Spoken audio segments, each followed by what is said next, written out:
Oui, allez-y.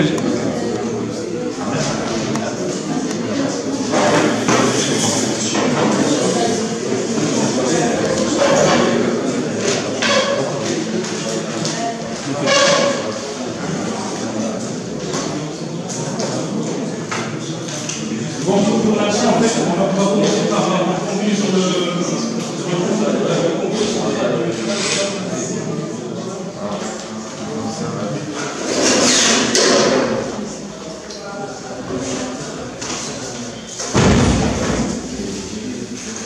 donc on va le prendre la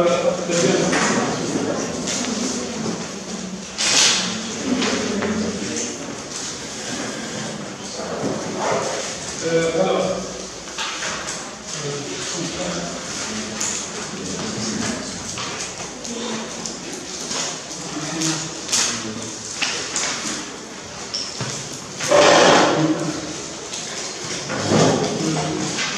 donc, dans la deuxième partie, on va modéliser un système physique et le sujet traite un problème de la dynamique gravitationnelle. D'accord? Donc, en physique, certains systèmes physiques contiennent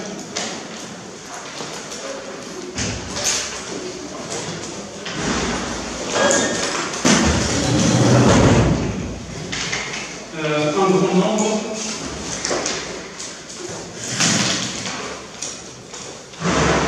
de constituants.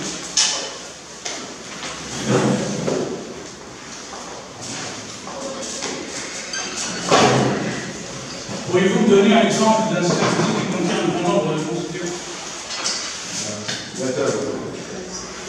Ok, en fait, un atome possède plusieurs électrons.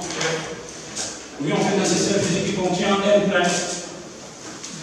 Ou bien un système physique contenant n galaxies. Ou bien un système physique, un système chimique qui contient, par exemple, un grand nombre de molécules, ou bien d'atomes. D'accord? Exemple.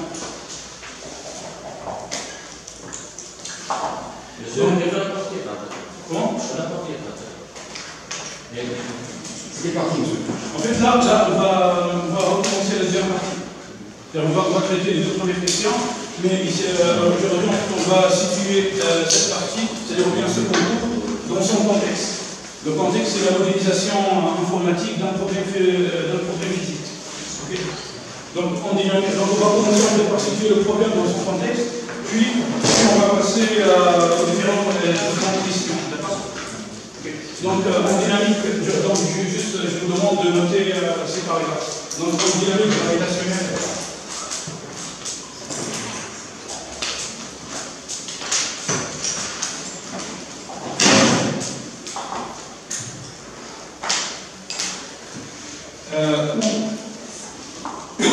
on essaie d'étudier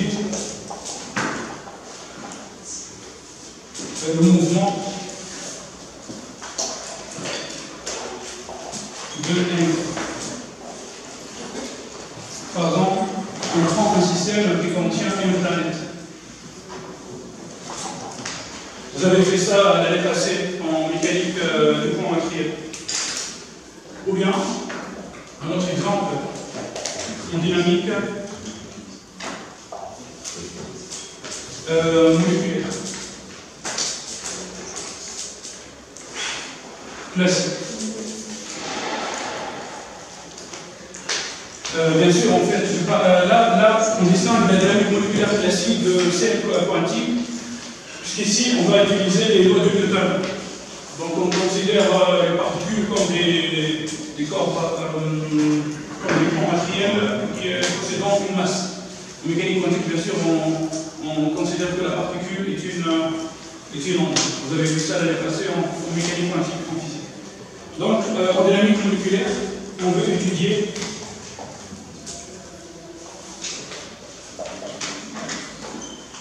l'évolution de quel atome? D'un système contenant grand N atome. Ou bien grand T molécule.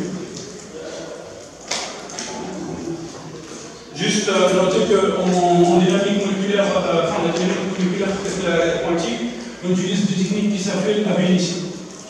Ce sont des techniques basées uniquement sur des calculs numériques. Donc AB initio pour la dynamique moléculaire quantique. D'accord? Donc, on remarque que ces systèmes sont des systèmes très très complexes. D'accord? Donc, il est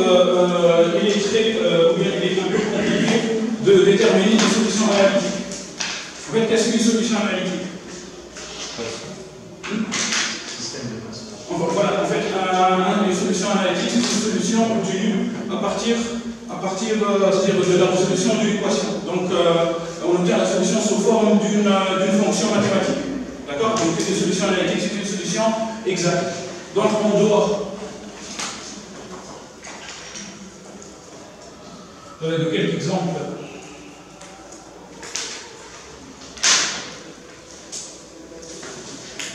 Simple. Il n'existe pas de solution analytique exacte.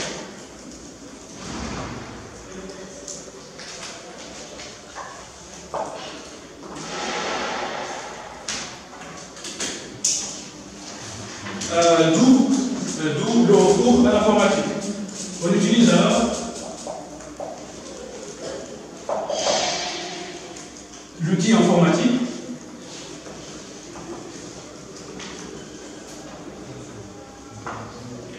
pour trouver une solution approchée.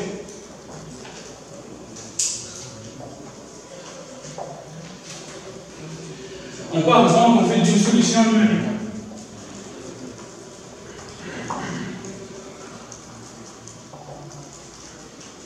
C'est-à-dire, on n'obtient pas une fonction mathématique exacte. En fait, on obtient, par exemple, un tableau contenant un bon nombre d'éléments, et dans ce tableau, on met nos valeurs numériques qui représentent la solution. Okay. Donc, on peut modéliser cette approche sous cette forme, avec ce diagramme, puis on va commencer sur le concours de son travail. Donc, en fait, tout d'abord, on commence par un système physique. Le but ici, c'est d'étudier la nature. Donc, on va étudier un système physique. Pour comprendre ce système physique, on va passer par une étape qui s'appelle modélisation. Modélisation, on prend le système physique, on le modélise mathématiquement. Donc, modèle mathématique.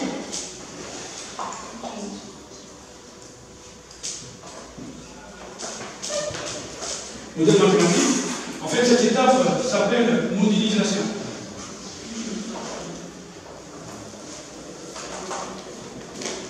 Vous allez peut-être faire ça dans vos projets de type E. Ok. Puis, en fait, ce modèle mathématique, par exemple dans ce concours, se présente sous forme d'une équation différentielle. La nature est gérée par des équations différentielles, d'ordre 1, d'ordre 2, etc. Enfin, la loi de Newton, oui. C'est une modélisation c'est fait par l'application, par exemple, des lois physiques.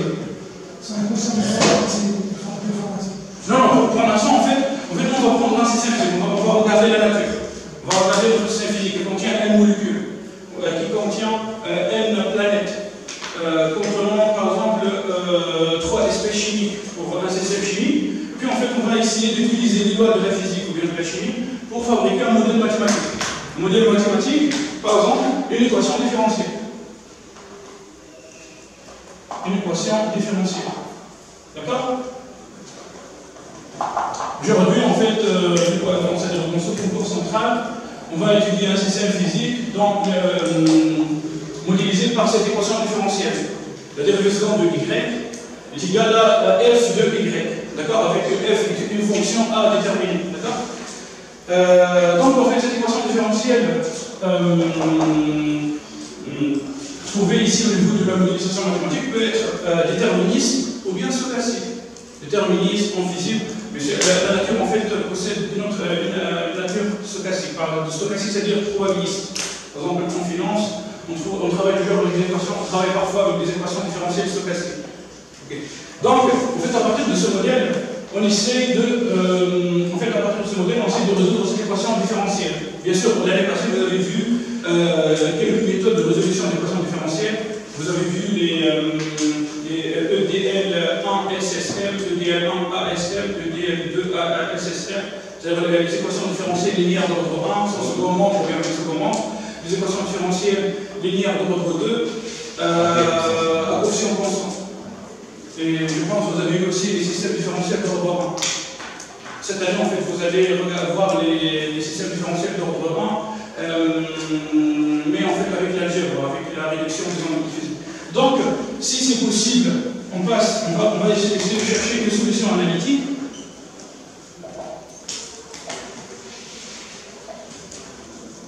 D'accord? C'est-à-dire une fonction. Ou bien, on utilise l'informatique pour trouver une solution numérique.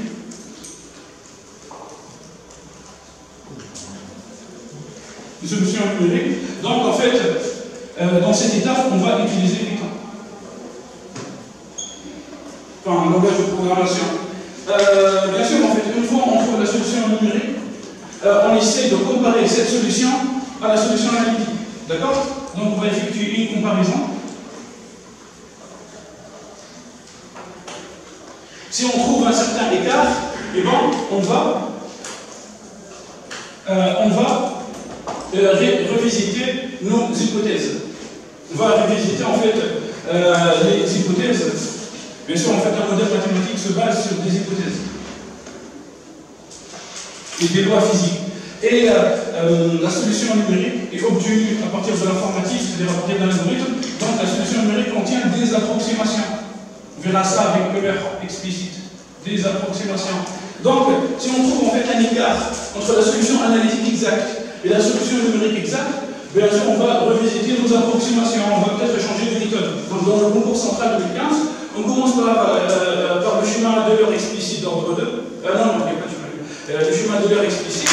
On va trouver en fait un certain écart. Donc, dans la deuxième partie, on va utiliser la technique de Verlet. On va voir que la technique de Verlet, en fait, c'est comme un calcul où on pousse l'approximation, exactement comme dans un développement limité. C'est bon? C'est clair cette idée?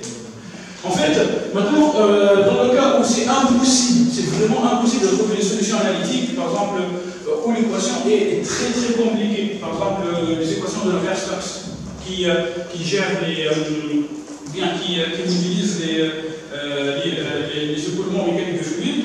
Donc, en fait, on va essayer d'utiliser la physique expérimentale. Donc, on fait une expérience.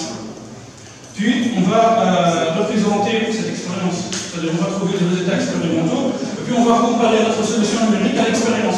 D'accord? Ok. Donc, voilà en fait le but déjà, en fait, nous, on est dans le concours central, on va apprendre un système physique. On nous donne l'équation différentielle de ordre 2, puis on va chercher la solution numérique avec deux techniques. Un schéma de l'heure explicite et Verlet. D'accord? C'est bon?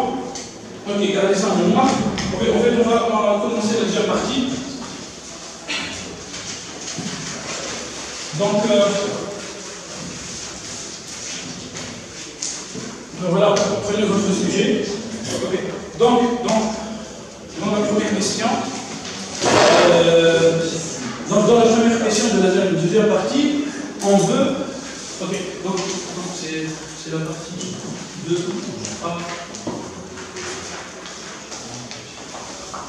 On veut en fait, à partir de cette équation différentielle d'ordre 2, on veut trouver un système différentiel d'ordre 1. Donc, on va passer par un changement de variable. On va poser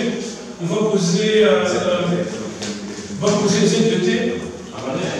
Oui, en fait, on va faire les deux premières questions, parce qu'on est en train de filmer. En fait, puis on continue sur le reste, d'accord?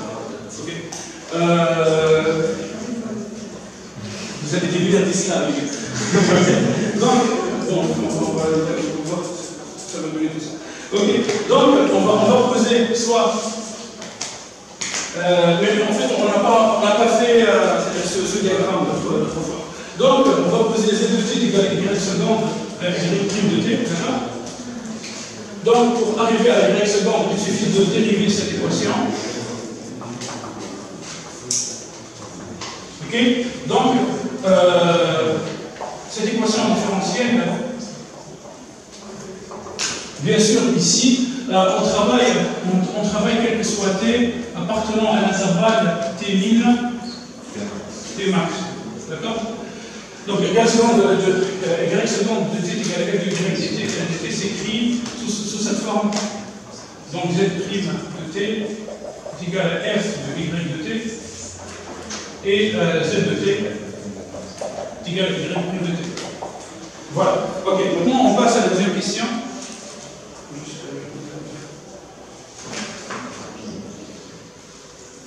Donc on obtient ici un système différentiel de ordre 1. Et puis en fait, on veut. Voilà, on passe à la deuxième question. Donc, vous avez compris que l'idée ici, c'est de prendre ces deux équations et de les intégrer entre ti et ti plus 1. C'est bon? Parce que c'est bon pour tout le monde. Enfin, donc on va, je vais faire le calcul uniquement pour la première équation, d'accord? Donc on va prendre la première équation et on l'intègre entre ti et ti plus 1.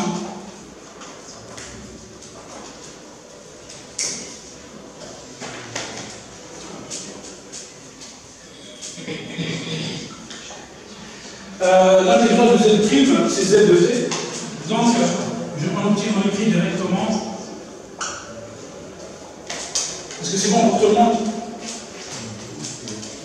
Donc, l'intégrale entre ti et ti plus 1 de f de y de t dt. Bien sûr, de même, on trouve la première relation. Ok. On passe maintenant à la partie 2b.